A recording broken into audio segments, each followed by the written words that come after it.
Hi guys! Welcome back to my channel. So for today's video, magluluto tayo ng macaroni salad ala Maranao recipe. First ay maglagay ng tubig sa kawali at lagyan ito ng kaunting asin at kaunting mantika.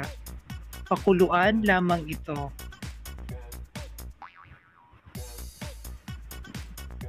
At pag kumulo na, buksan ang kawali at ilagay na natin ang macaroni salad.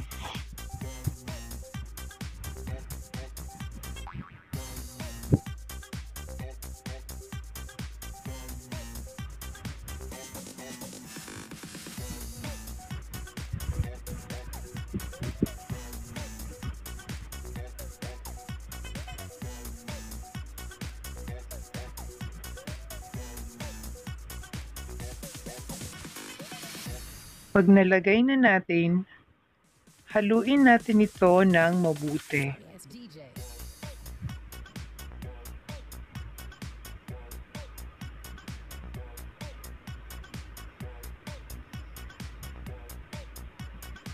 Pagkatapos ay takpan natin para mabilis ang kanyang pagkulo. Pag kumulo na, buksan ulit natin ang kawali.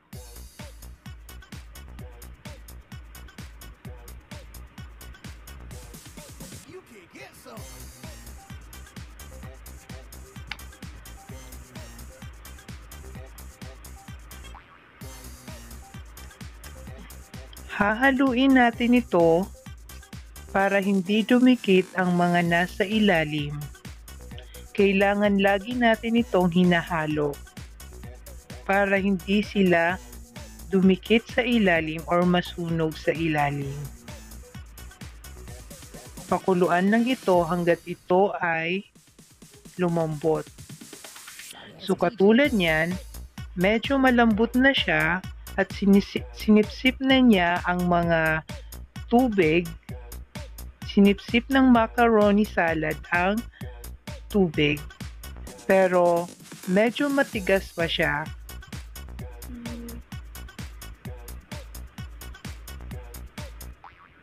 Kaya pwede siyang dagdagan ng tubig kasi matigas pa siya.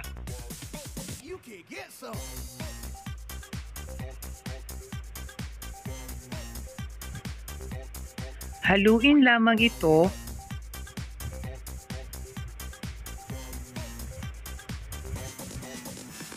para hindi ito dumikit sa ilalim.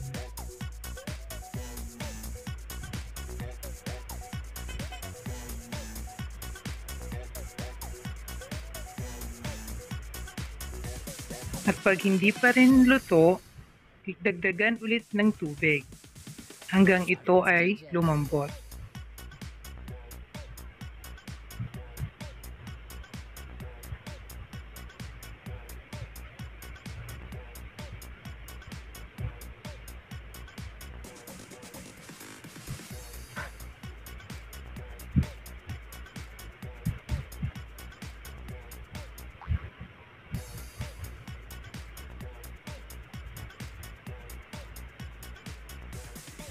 Ayan, luto na yan. Ang ginawa ko dyan, hinugasan ko siya ng maayos para mawala yung lagkit. Hinugasan ko siya at pinatuyo or tinanggalan ng tubig. At malamig na siya, medyo malamig na siya.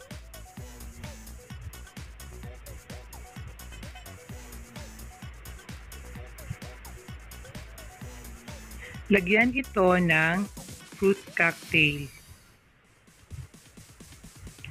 At yung fruit cocktail nga pala ay tinanggalan ko siya ng tubig. Kasi pag nilagay mo yon, medyo maasim yung lasa nung ating macaroni salad ala Maranao recipe.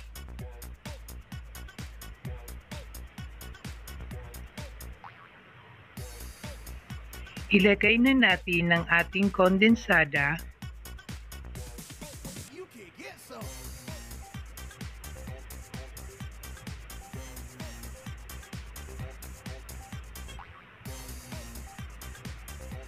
Kung gaano karami yung inyong macaroni salad, tatansahin mo lang din kung gaano karami yung gatas. May 4 na can ang aking nagamit na kondensada.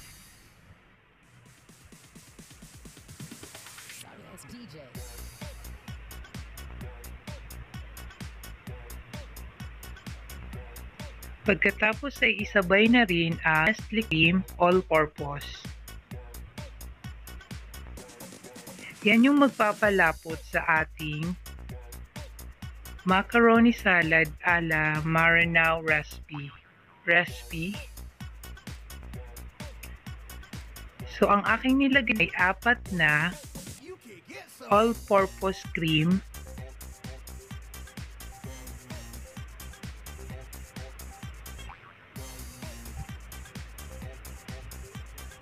At yung fruit cocktail ay yung malaking can ang aking nilagay. Isang can lamang.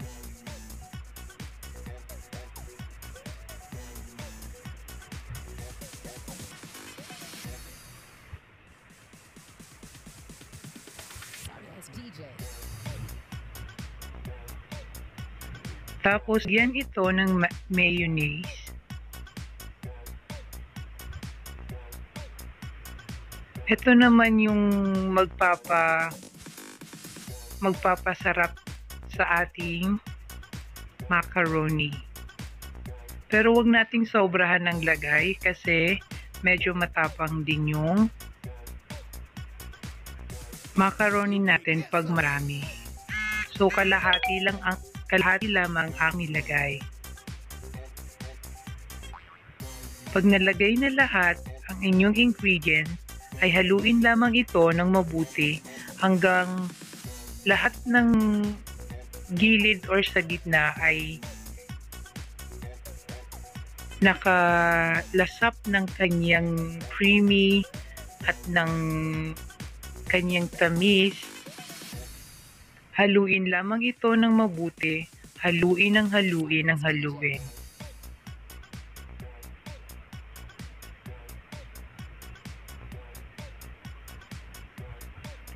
So yun lamang po, maraming salamat. Thank you for watching. Huwag pong kalimutan mag-subscribe sa aking channel.